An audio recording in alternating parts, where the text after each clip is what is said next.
بسم الله الرحمن الرحیم.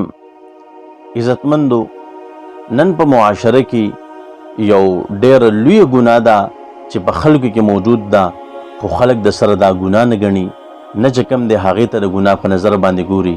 او دا یو پیر نه دی، دوه نه دي، بېشماره پیري چې کوم دی دا ما ولیده او زه یې نه ما چې خلک دغه ګناه کوي او دا ګناه چې کوم دی خلک ګناه نه ګڼي او نور ته چې کوم دی ګناه وایي. لکه په جوماتونو کې به تاسو ګورئ چې خلک به مونځ کوي او نور خلک به رالګي د تادۍ د وجې نه به د هغوی مخې ته اوړي او داسې آزاد به اوړي، دا وایي نه چې دا ګناه ده، حالان کې دا دومره لویه ګناه ده.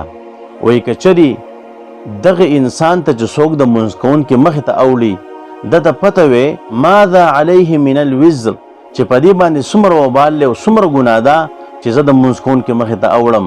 لوقف 40، دا به چې کوم دی ودرېدلی وی 40. د 40 نه مخکې وضاحت نشته دی چې 40 سا نو راوي وایي چې ما ته پته نشته دی چې د 40 نه مراد 40 ورځې دي که 40 میاشتې دي او که 40 چې کوم دی هغه کاله دي، چې دې دومره ګناه ده.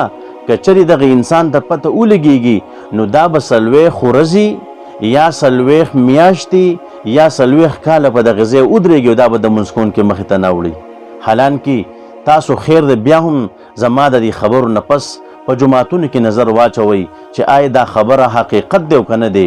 زه خو ډېر خلک ینم ډېر خفه شمه چې دا خلک دومره سوچ او فکر نه کوي چې دلته ښکاره یو کس مونځ ته ولاړ دی او دا ټول خلک د هغې مخې ته اوړي، بلکل پروا یې نشته دی.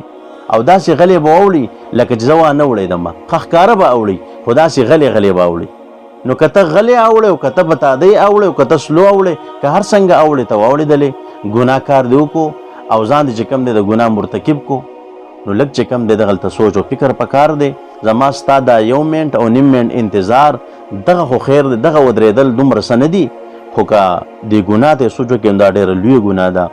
نو زما تاسو دغه درخواست دی چې د مونځ کوونکو مخې ته د اوړېدو نه ځان وساتئ او د هغې مخې ته چې کوم دی مه اوړئ. الله رب العزت موږ له په دې خبرو د عمل کولو توفیق راکړي. وما علینا الا البلاغ.